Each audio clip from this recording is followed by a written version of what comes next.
Hey everybody, welcome back to History Student Reacts. Today we'll be watching 1900, The World Before the War by Overly Sarcastic Productions.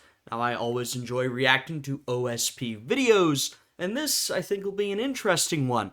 We get to do a bit of a survey of the countries involved in World War I to see where they were at before the war began. I'm sure we'll discuss some of the events and trends that actually led up to the eruption of the conflict. Some really fascinating stuff. If you guys end up enjoying this one, I'd appreciate it if you'd leave a like on the video, subscribe to my channel, and check out my Patreon, which is linked down below.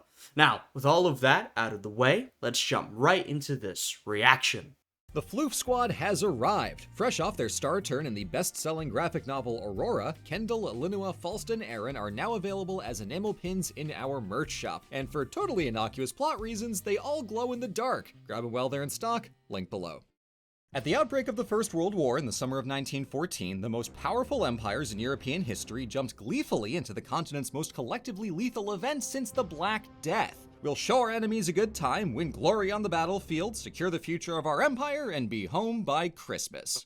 What the hell were they thinking? Yeah, that was a promise made to a lot of the populaces of these countries, right? The government said, this will be a short and glorious war. Everyone's gonna be home by Christmas, right? So each of these different countries, they were raring to go. It was an age of growing nationalism and militarism, so everybody had a bone to pick with everybody else, so people were sort of ginned up and ready for war, and especially when your government is telling you, hey, we get to defeat the evil enemy, whether you're talking about the French, the Germans, the English, whomever, from whatever perspective you're looking from, you get to defeat them, and you'll be home quickly and easily. Well, that was pretty attractive to a lot of people. Of course, that's not how things went, but I'm sure we'll talk in this video about how we got to that point. And why now, after a century of quiet since the last pan-European conflict? But also, while it's clear that back-to-back world wars had a rather transformative effect on history, what kind of world was lost by that transformation? And that especially is the question I want to answer today. So, we will not be diving into the trenches, chucking poison gas, or inventing the tank from first principles, but instead looking across the continent at the turn of the 1900s to catalog our major players and understand how they collectively engineered the total destruction of their world order.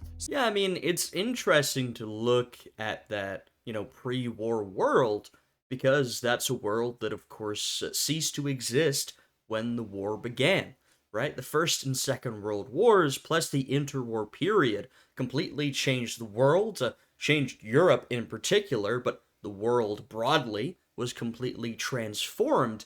And so Blue is right here. That world that existed prior to 1914 is a world that ceased to exist after both of these major conflicts. So, to understand the world before the war, let's do some history. The first and most essential thing to understand about Europe in 1900 is that the map was the simplest it had been since Rome. Gone was the continent of free cities, states within kingdoms, or distant exclaves held together by family dynasties. This was empires, and they were big. At a glance, we've got Britain, France, Germany, Austria-Hungary, Russia, and the vast but frail Ottoman Empire. Yeah, it's interesting. You've got an intersection of two things. One is that some of your old empires still exist, right? Like Austria here. Austria is one of your older multi-ethnic empires that would, in many ways, be torn apart through nationalism. It still had survived up until this point. Similar for the Ottomans. The Ottomans had been greatly weakened, but it was still a vast empire that survived. So you've got those, and then you've got these states like Germany, which had only come into existence a few years prior, and states like France, which were these growing, powerful nation-states, right? So this, in some ways, a new form of empire, and of course, countries like France controlled a lot of colonies abroad, but these were countries that were powerful on the mainland, but had a real focus on maintaining a more monoculture population, and essentially trying to eliminate in one way or another those who did not fit the national identity. Of course, that'll come to a head after the First World War, but even at this point, this is an era of pretty virulent nationalism, xenophobia, and racism. So in this moment, you have, both kinds of empires existing at once. And so what that means is you have a Europe that is very centralized in a couple of big empires. Of course, after this conflict in the years to follow, things will be broken up a little bit more as all these nation states start to come into existence. And that process has already begun. You can look at the Balkans, for example. Immediately before the First World War, there was a series of Balkan Wars where a bunch of these newly independent countries in the Balkans fought each other, among each other and the Ottomans, to gain first independence and then try to take territory from each other, right? So that's a good example of a region that once was fully unified under Ottoman control, but then you saw a bunch of different states emerging, and that will be the case for a lot of Europe, but we're just on the edge of that in this moment, and the First World War will really accelerate that process. With states like Serbia and Italy down a rung on the power scale with ambitions to join the big leagues. Now, speaking of ambition, despite the cultural, linguistic, and structural differences between all of these states, they shared in the notion that they had won, or almost won, everything their state wanted. Britain had the greatest navy on Earth and the largest empire in human history. France possessed an overseas empire and the capital of European culture. Italy and Germany each finally unified after centuries of divisions. Austria's Habsburg dynasty united a diverse realm under a single constitutional order. Russia was very big and growing its influence in the Balkans as the patron empire of Orthodox Slavs, and the Ottoman Empire was putting in a passable effort to not die after a century of breakaways from its territory. Yeah, I mean, these were generally powerful states, but a few of them in particular were more restless than the rest. I'd say Britain was pretty satisfied with this situation. I'd say generally France was as well, though of course there was always beef and tension between France and Germany. But when we look at the other states, I would say they were a bit more restless, right? Germany was a new empire, a new state on the world stage. It was extremely eager to seize its place as a world power, and it was taking pretty reckless action to do so. Italy, though it's sort of a tier down from Germany, was in a similar position where it felt like it really wanted to assert itself on the world stage. Austria-Hungary was facing pretty intense internal divisions and was increasingly desperate to try and hold itself together. Russia was in a bit of a difficult situation, right? It faced a revolution in 1905. Of course, it would face one during the First World War, so a sort of shaky political situation. And the Ottoman Empire was slowly crumbling and was trying to hold itself together. And of course, you had a bunch of different factions who had different ideas on how to do that, right? You had nationalist movements throughout the Ottoman Empire, including a Turkish nationalist movement, which threatened really the whole idea of the Ottoman Empire. So a lot of these states had achieved a big goal they'd laid in front of them, but a lot of them were still pretty restless and still were not satisfied with what they had.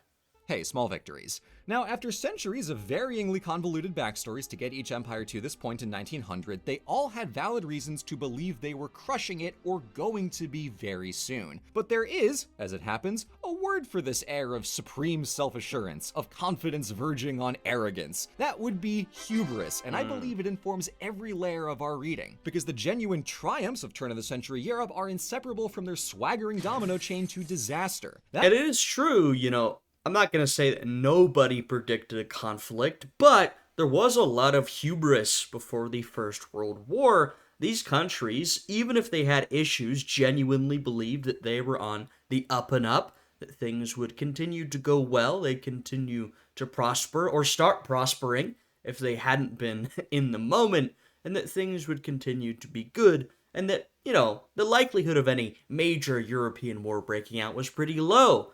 I mean, there had been conflicts between European powers, throughout the 19th century, but they had generally managed to keep them relatively contained.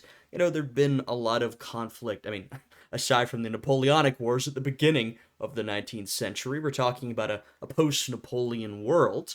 There'd been a lot of competition over colonies, but once again, they had managed to sort of work that out through diplomacy with each other. Of course, they didn't really give a shit about the people in those colonies, but in terms of the European powers, they had avoided any major conflict, right? And, there'd been minor conflict, but I mean major conflict over these colonies, right? So they had relatively well managed to sort things out through diplomacy. You'd had the Crimean War, there hadn't been no major conflagrations, but there was reason to believe that a major war could be averted and peace, at least between those countries, could be continued through diplomacy and congresses. And now, of course, that's not what happened, but that is what most people believed at that time. Not all, but most. Not only means great power politics, but also culture, ideology, and technology that pushed Europe from peaceable equilibrium into industrial-scale total war.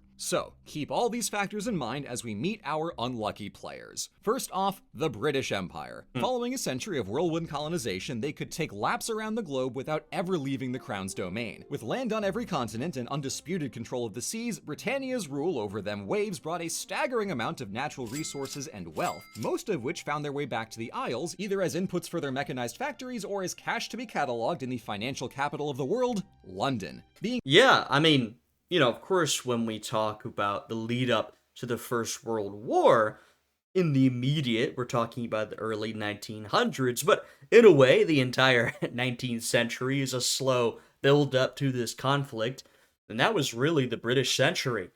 Britain's era of splendid isolation, at least diplomatic isolation from these other Europeans, where Britain essentially conquered the world.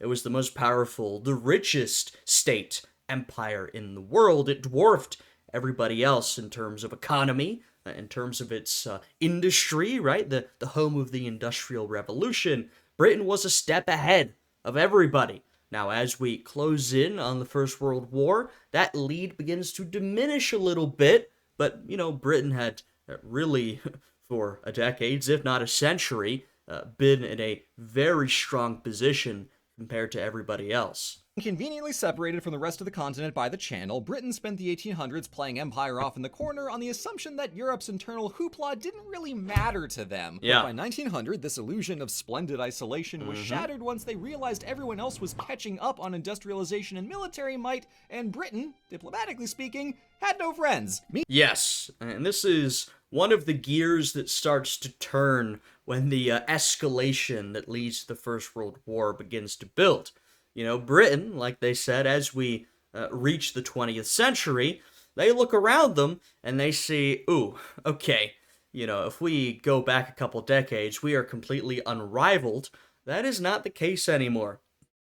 France has built its own pretty impressive industrial capacity and a pretty impressive empire of its own. Of course, they can't match us, but even so, it could be a threat.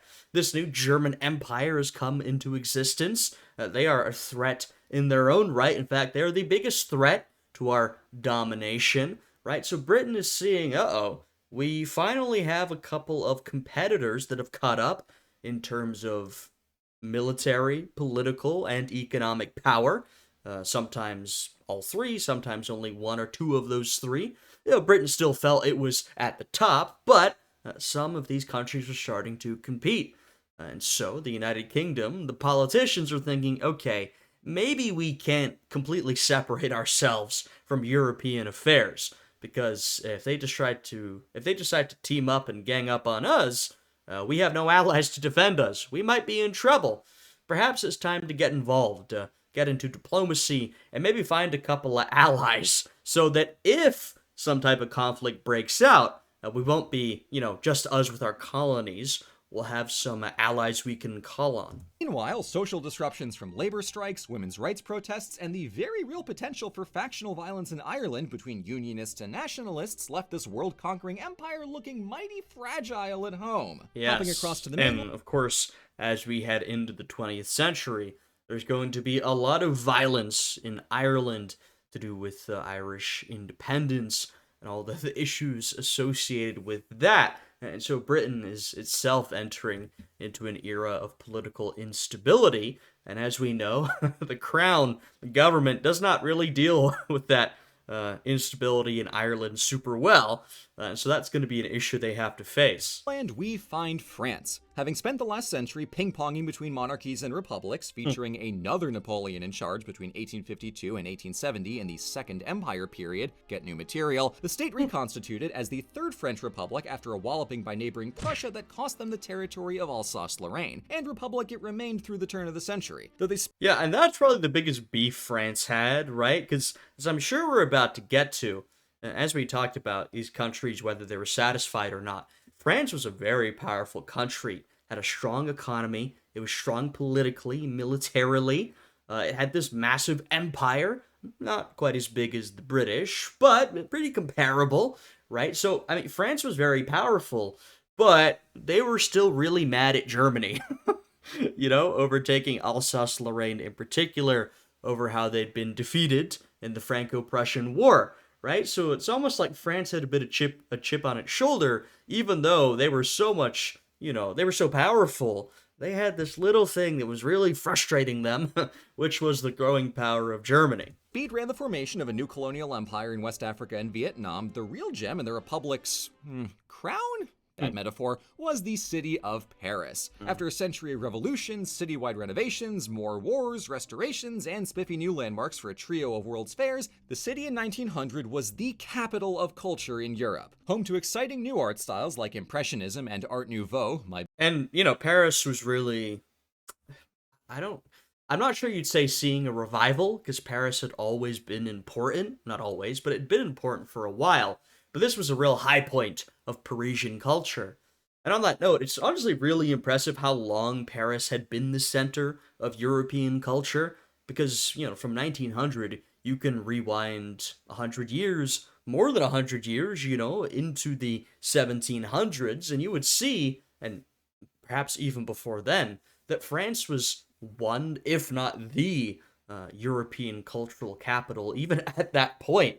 Right? So it's really incredible how they managed to keep up heading into the 20th century. Now, look, that's not me saying that there were no other important cities or other cities that served as important centers of culture. Of course there were, but as they're pointing out, Paris was really ascendant, and this was not the first time Paris had been that cultural capital of Europe. In fact, they had managed to hold on to that title for a while.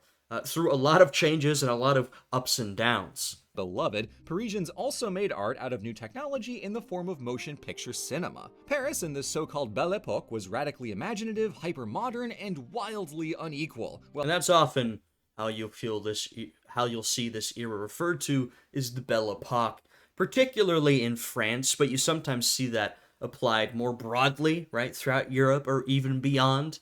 This idea of the pre-war era being a time of prosperity and cultural flourishing, and just really a high point that was then immediately contrasted by the low point of the war. While the nouveau riche lived it up in the height of fashion, much of the city was destitute. Not quite so Belle after all, perhaps. Now, stepping slightly east, the single biggest shock to the continent came from a newly formed German empire. As a result of the 1871 tussle with France, the small but mighty state of Prussia unified its German-speaking neighbors into a single nation with an alarmingly high potential for ass-kicking. Prussia's hypermilitarism suddenly had a huge pool of manpower and resources to draw on in a united Germany. And Prussia managed to unify Germany by whooping Austria, whooping France, and whooping Denmark. So they managed to create their new German empire by defeating 3 of their neighboring countries. You can imagine that did not create good feelings with a lot of those countries. France in particular, it's a little different with Austria, but France really held a grudge. There's also a difference in how Prussia and Germany treated each of these different enemies. France, they did not treat very gracefully, you could say. They made sure to really rub their victory into France's face, and so that grudge between the two continues. And if you want to talk about the build-up to the First World War, really, you could start really far back, but a good place to start in the immediate lead-up is the formation of the German Empire. I mean, this is really the system shock that really switches things up in Europe and primes the ground for a global conflict, the creation of the German Empire. You can follow sort of a direct line from these events towards the First World War. Chancellor Otto von Bismarck was keenly aware of how big a target that put on their backs, so he Yeah. played a careful game of diplomacy to avoid everyone else in Europe ganging up to batter down his door. But around 1890, the new Kaiser, Wilhelm II, took a more satisfying approach, one that he felt Germany deserved. That meant a colonial empire in Africa, a huge buildup of the navy to make Germany a true world power, and not so subtle hints that they wanted more living space on the continent. Uh-oh. This maximalist strategy terrified the rest of Europe into a military arms race and drew millennium-long rivals Britain and France into a partnership. Right, and when I say this is what we see that leads directly to the First World War, this is what I'm talking about, right? Germany already shakes things up when it fights those wars to create itself, but in the aftermath of those wars, especially once Bismarck is gone, it continues to shake up the political scene in Europe. Right? Germany decides, they're this new power on the global stage. They might be the greatest of the European powers. That's how they feel.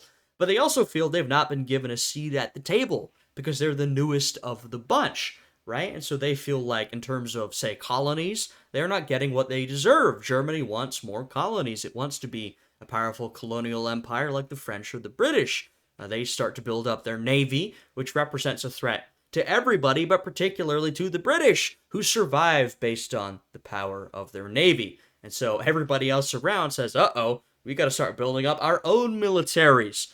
They start to worry about Germany in particular, and as they're pointing out, Britain and France, who have been enemies for a long time, say, maybe there's bigger issues than just me and you. Perhaps we have to team up. A military arms race. And I'll just say this, they talked about Lebensraum. Now, of course, we're not dealing with Nazi Germany here. We're not there yet. But some of the... you can see the roots of a lot of that stuff beginning here, right? A lot of the intense nationalism, ideas of Lebensraum, ideas of Germany getting what it deserves, and a lot of this is exacerbated by how this war ends. So you can really see the roots of how a lot of this will lead to the interwar period, Nazi Germany, and then the Second World War. I know that's looking a bit ahead, but you can start to make the connections here. And drew millennium-long rivals Britain and France into a partnership. That, if nothing else, is how you know Germany's rapid ascent spelled danger. Yeah. Yet, if so powerful an empire was ruled by such an erratic Kaiser, was that not also dangerous? Coincidentally, south across the Alps, the Kingdom of Italy had also unified in 1871, but they, however, did not provoke the same fear as the United Germany. Well... which is... yeah, that's fair. There wasn't quite as much to fear, and I'll say, all of that really gives Italy a bit of an inferiority complex. I mean, Germany's got one too, but, Germany actually has the power to threaten everybody else. Italy, they feel they're not being treated fairly, but they don't really have the force to back it up, right? So Italy and Germany are sort of feeling similar ways at this point, but they're in pretty different situations. The Savoyard Kingdom of Sardinia had succeeded in liberating Italy from its various Austrian and Spanish overlords, but exciting as that was for the Italian populace, it did not elevate them to the level of a great power. Though it does demonstrate the promise and the perils associated with a popular ideology of the day, nationalism. In its purest form, this is the idea that we should have a nation. The we typically being a group sharing a cultural, ethnic, and especially linguistic identity, and nation being one sovereign state free of outside interference. At a glance, the Italian... Yeah, I mean, modern nationalism really, it's hard to say when anything in history begins, but people will often point back towards the French Revolution and the Napoleonic Wars as when nationalism really starts to get spread around Europe. A nation is a group of people defined by certain traits. Sometimes we're talking about ethnic or biological qualities, which is when you can start to see a problem with nationalism, but it doesn't necessarily have to be ethnic in quality. You can have civic nationalism. A country like the United States is one that's typically defined by non-ethnic nationalism, though it depends who you talk to about it. And a nation state is the idea that our nation, our group of people, should have a state, for us and by us.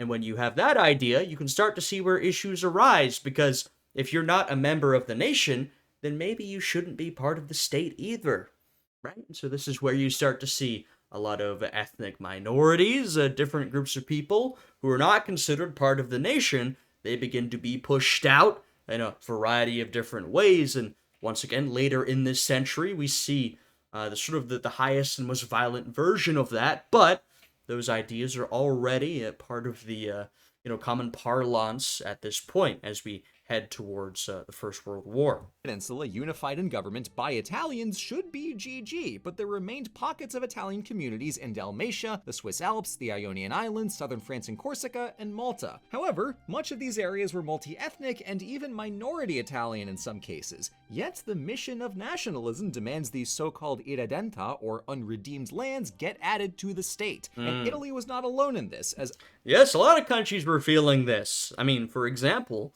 when, Prussia teams up to create the German state, this German empire has a lot of territory that, has a lot of other ethnic groups outside of Germans, even some areas that are majority non-German. Particularly, a lot of their eastern territory has a lot of Poles. Now, when you are dealing with a nation state or a state based on nationalism, that is a problem. And so what happens? Well, they try to repress the Poles. They launch colonization campaigns where Germans are sent to settle in Polish territories. There are efforts to strip Poles of their culture, essentially cultural genocide. I mean, it's this very brutal and often very violent process we see in the time around in the aftermath of the unification of Germany. It's a good example of what this nationalism was leading to in this time period. And of course, the Poles will continue to be a target of Germany as we head through the next couple of decades. other new nations, such as Serbia, had bold visions for their future domains and regional influence. Ultimately, the driving force is ambition, which, plot twist, is also the essence of colonialism.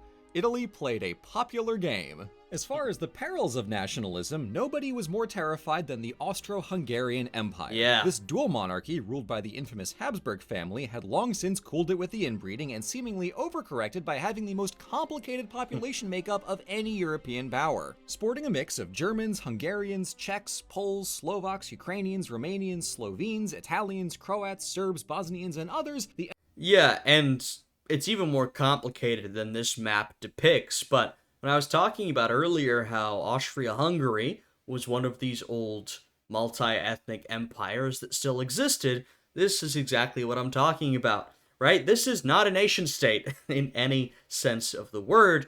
It's gonna have a hard time with nationalism because all these different groups that you see on this map, and by the way, if you were to actually try and map it out, it would be far more complicated than even this, right? Because just because an area is colored in a particular color, that doesn't mean it's only one ethnic group in these areas. A lot of these areas are profoundly mixed with a bunch of different groups.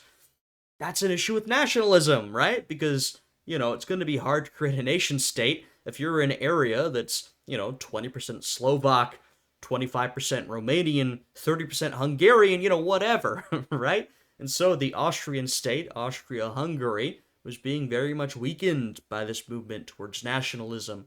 And of course, this empire, along with the Ottomans and the Russian Empire, will be one of the empires that will be destroyed by the First World War. Empire understood the rising tide of nationalism was coming at their expense, especially in the Balkans. This region had belonged to the Ottoman Empire for centuries, but as territories got carved out to make new nations like Greece, Serbia, and Bulgaria, the Balkans presented a fluid geopolitical venue to project influence in the Ottoman vacuum. Yet, Austria vastly overplayed its hand. Yeah, and as we know, this is where the First World War begins, and so Austria's actions here are directly leading to the breakout of this conflict. The Balkans here, like the rest of Europe, they have caught the nationalism bug. All these different peoples throughout the previously Ottoman Balkans are now fighting for their independence. They're winning a bunch of independent and semi-independent states, right? These new nation states that everybody wants.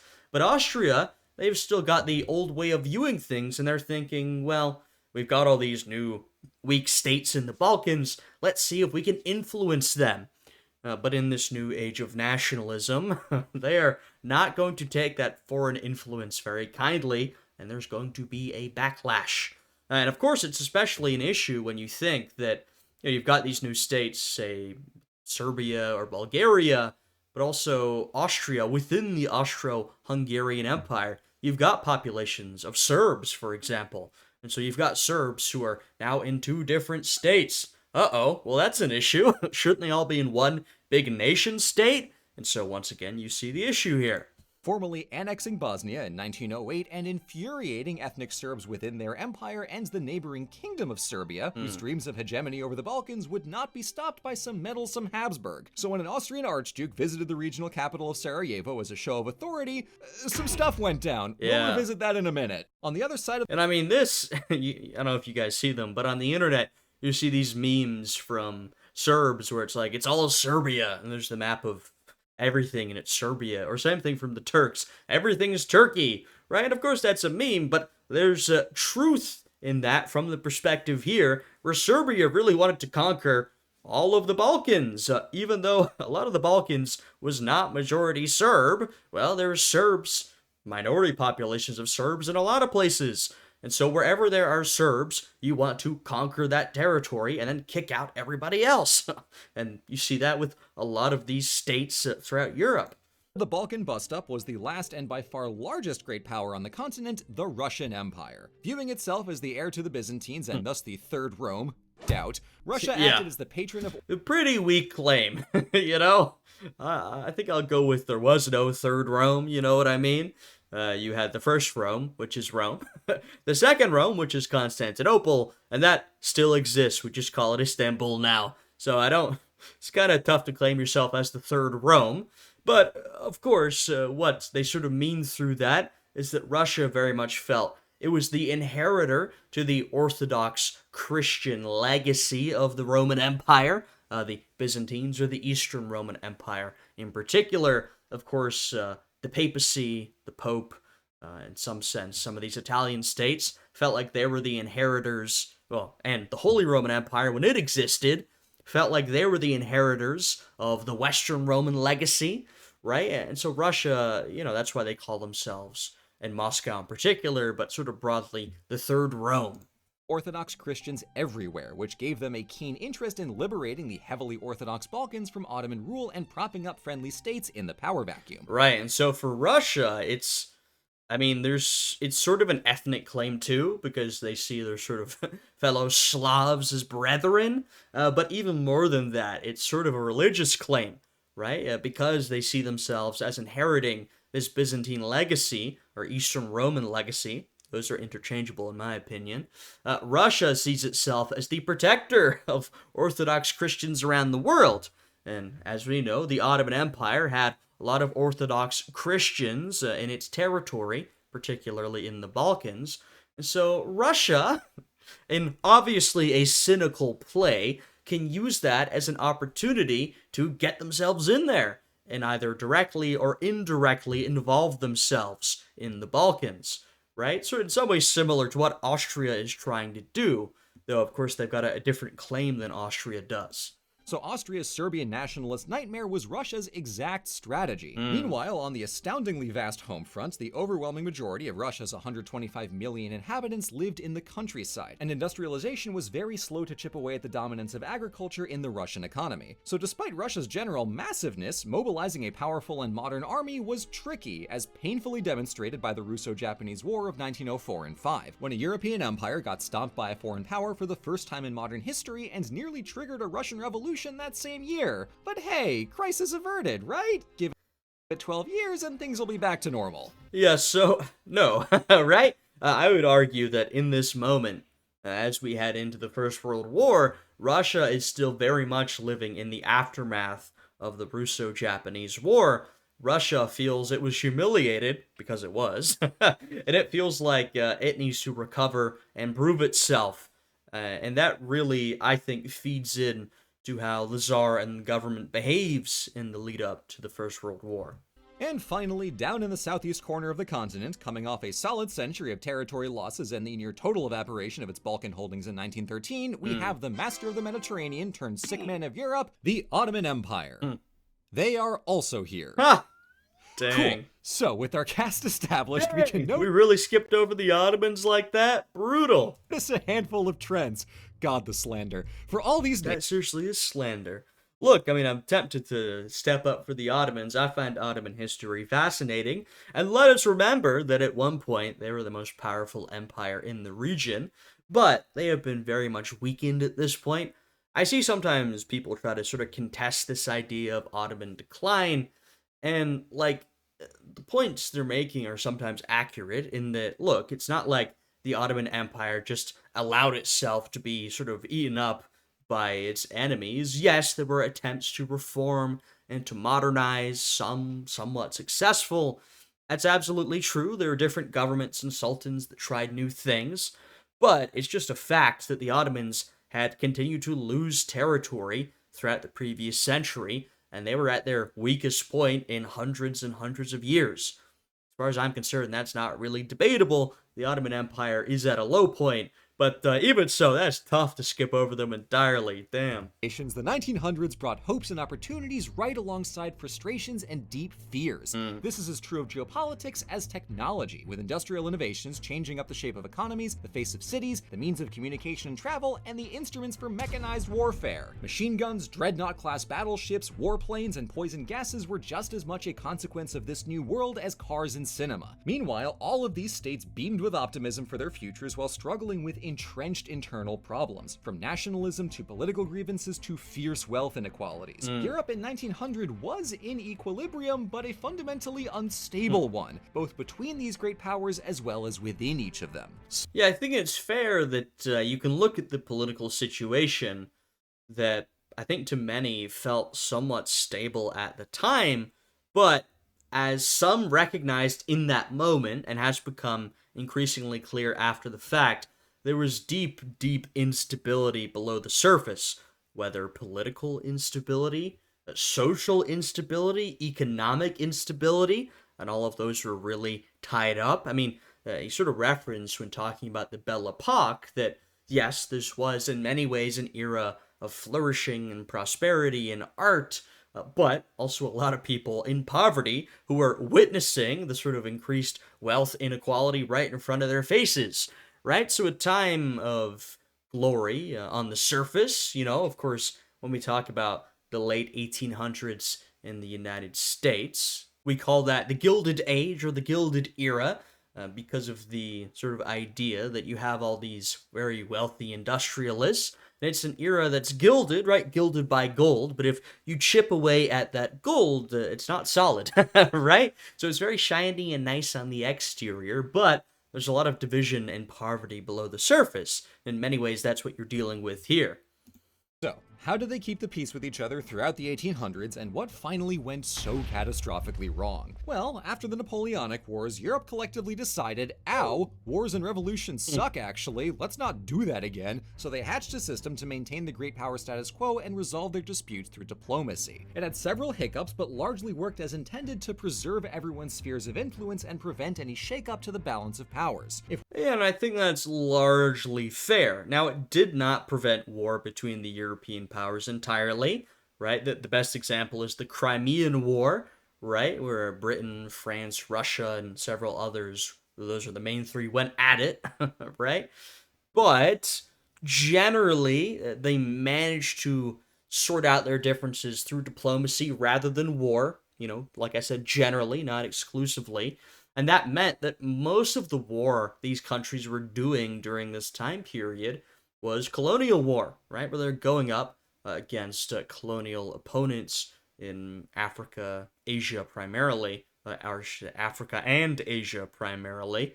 And of course, those could be brutal conflicts at times, but it really did not prepare them for the First World War, right? I mean, a lot of these countries were essentially mowing down, compared to them, relatively unarmed local forces using Gatling guns, which really did not prepare them for warfare against fellow European powers. Now, some did see where this was going to go, those who had closely observed the Crimean War or the American Civil War, and they thought, hey, if we ever end up at war against each other, this is going to be, with modern technology, a brutal, brutal conflict. But that sort of nuance really slipped the minds of a lot of political leaders in the build-up to this conflict. One player started practicing their Napoleon impression, the others would promptly form a coalition to smack him down. Such as in the 1853 Crimean War, when Russia got grabby in the Balkans on account of that patron empire of all Orthodox Slavs routine, so Britain and France put aside their differences to help the Ottomans preserve their domain. Wild on the face of it, but in service of a stable world order, logical. These alliances were Yeah, and so, I mean, you could see the Crimean War as both a success or a failure of the Congress of Vienna Order of Europe. And, I mean, I'd say by that point, the sort of Congress of Vienna Order, the concert system of Europe, which we call it, had sort of broken down in many ways. But the idea of the balance of power, continued. In some ways, that war was a failure because you've got France, Britain, and Russia at war. But in other ways, you could look at it as the system functioning as intended, because the purpose of that war was to maintain that balance of power. So there's different ways to look at it. And once again, I think at that point, the concert system from the Congress of Vienna had essentially fallen apart, especially by and after 1848. But it is true that that idea of balance of power continued and was relatively respected, at least up until the couple of years before the war breaks out. fluid and fiercely pragmatic, which is why Bismarck's policy for the recently unified Germany was do not rock the boat or they'll join up and kick our ass. Right, and Bismarck was someone who understood that idea of balance of power and how all the other European countries valued it. And so he essentially tried to make allies where he could, tried to sort of insert Germany into the existing European system, tried to not rock the boat too much, though just the existence of the German Empire was rocking the boat. He tried to minimize the swaying, tried to, insert Germany into the balance of power more or less without major disruption after those couple of wars they waged to create the German Empire. And considering what he managed to do, Bismarck was relatively successful in that respect, and after Bismarck goes, things sort of start to fall apart. This whole diplomatic arrangement, known as the Concert of Europe, negotiated several of the century's geopolitical affairs, such as containing the revolutions of 1848, suppressing the Boxer Rebellion in China, and hashing out the mass colonization of Africa, all of which was violent. So sure, diplomacy, but only among the clique of great powers, and always with the overriding objective to maintain Europe's global primacy and keep their established regimes in power. Yeah, I mean, the esteemed the Concert of Europe was about maintaining balance of power and maintaining relative peace among the great powers. It was not about maintaining peace generally, and it didn't do that. I mean, this European political order led to mass violence against people around the world. So, it wouldn't be fair to argue that this system brought peace, but it did bring this relative balance of power between the great powers of Europe in particular. Concert was so hung up on balancing their powers, what went wrong? Arguably, two main factors. First being the states outside of the concert who sought the exact opposite of a balance of powers, such as the upstart states in the Balkan Wars of 1912-13, who wanted as much land as they can get and completely ignored the concert's attempts to negotiate a partition. That's funny. Here I am, Emperor of Bulgaria. This is sort of, I guess, satirizing how you've got the Balkan Wars, where these countries fight for their independence, and then they all turn on each other and fight each other to dominate the Balkans, right? And Bulgaria, in particular, was seizing a lot of territory. In many ways, both Serbia and Bulgaria wanted to entirely dominate the Balkans, right? They were willing to work with each other against the Ottomans to a certain extent, but none of them really wanted a balance of power, which is what Blue is pointing out here. What each of these Balkan countries wanted was for them to control the Balkans, right? So they sort of had their own thing going on. And of course, and he might mention this is also true if we look at Japan, right? Japan was not interested in maintaining the current balance of power. Japan was interested in conquering as much territory as it could, right? Which is one of the reasons they fought and defeated Russia in the Russo-Japanese War. Similar thing with the United States. right? The United States was interested in grabbing and conquering more territory, right? So as they're saying, countries outside of this traditional group of European powers, they were not so interested in balancing the existing order. Second was the nimble network of great power alliances calcifying into two rival camps. The German Empire pursued defensive alliances with Austria-Hungary, Russia, briefly, and Italy, resulting in a triple alliance from 1882 onward. After Germany began its big aggressive armament, France signed an alliance with Russia in 1894 to box Germany in and increase their chance of clawing back Alsace-Lorraine from German captivity in the event of a conflict. Similarly terrified by them, Britain made a loose agreement. And this, by the way, that's bad for Germany, right? Bismarck, and we're always going back to Bismarck, but whether you like the guy or not, he was definitely an intelligent fellow, and he definitely, I think, saw the political situation for what it was. He recognized that a Franco-Russian alliance or treaty was a threat to Germany. So he tried to avoid that while he was in power. He tried to make buddies with both, but particularly with Russia, especially considering that Germany and France were not on fantastic terms, or there was still a lot of, anger, especially in France towards Germany. But Bismarck was pretty good at navigating these types of things. But you see, France and Russia have ended up allied. Not great for Germany. Or Entente with France in 1904 and Russia in 1907 to complete their own triangle of teamwork. The result of all this was hardly a fluid balance, but rather two opposing spring traps surrounded by small nations whose stated goals were to flip the status quo. But I think there's also a secret third thing implicit in all this, which is how the idealistic national romanticism of the 1800s hardened into a kind of cultural chauvinism. Most nations, big and small, thought they had that sauce, that we're so great, we deserve even more. And if anyone gets in our way, I think we can take them. And yeah, well, and this is a very basic take on nationalism. This is more, don't take it so seriously is what I'm saying. But, when you're fighting as the scrappy underdog, nationalism sort of feels inspiring. It's pushing you forward. You're fighting for what you deserve. When you're a global, world-dominating empire, nationalism isn't so fun anymore. You know what I mean?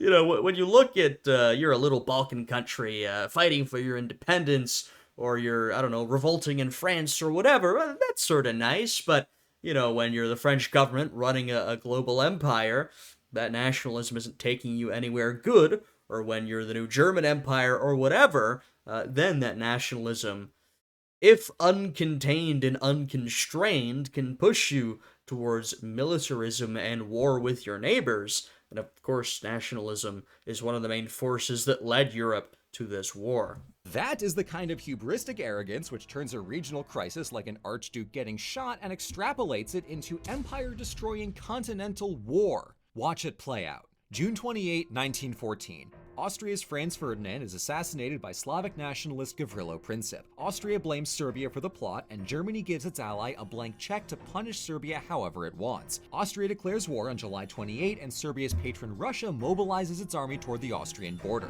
Then Germany escalates, declaring war on Russia on August 1st, and because of their defensive alliance, France too on August 3rd, crossing neutral Belgium to do so. Britain demands Germany leave Belgium, Kaiser refuses, and Britain declares war on the 4th.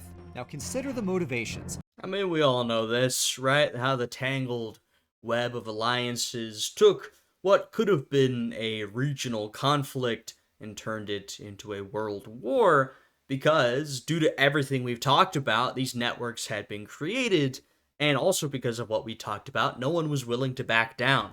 Serbia wants a bigger state to call their own, Austria wants to knock their meddlesome neighbor down a peg, Russia wants to wedge further into the Balkans via their ally, Germany wants to kneecap Russia before they fully industrialize, France wants Alsace-Lorraine back more than anything else on planet Earth, and Britain wants to stop Germany from overtaking their navy. Everyone wants something, and think this is their chance, their excuse to do it in self-defense. That's why within 1 week of Austria's move, the entire springtrap had sprung, and the great powers embarked gleefully upon mechanized total war, soon to be joined by the Ottomans and Italy.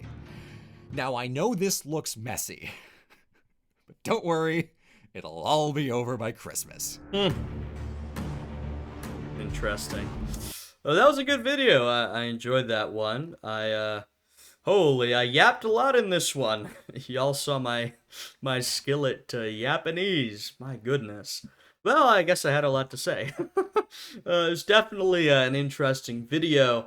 I always find it fascinating talking about these forces that lead to these incredible world-changing conflicts that, of course, in many ways lead to the current moment that we're in right now. I think it's really fascinating stuff. And, I mean, history, there's a lot to include in history, and history is the sort of play-by-play of historical events that's important. But I do think it's for me at least, it's always more interesting to talk about some of those underlying trends and changes that create or lead to those events or the play-by-play actions we see on the surface. So yeah, really fascinating stuff. If you guys enjoyed this one, I'd appreciate it if you leave a like, subscribe, and check out my Patreon, which is linked down below. With all of that, hope you guys are having a great day today, and I'll see you all again next time. Goodbye.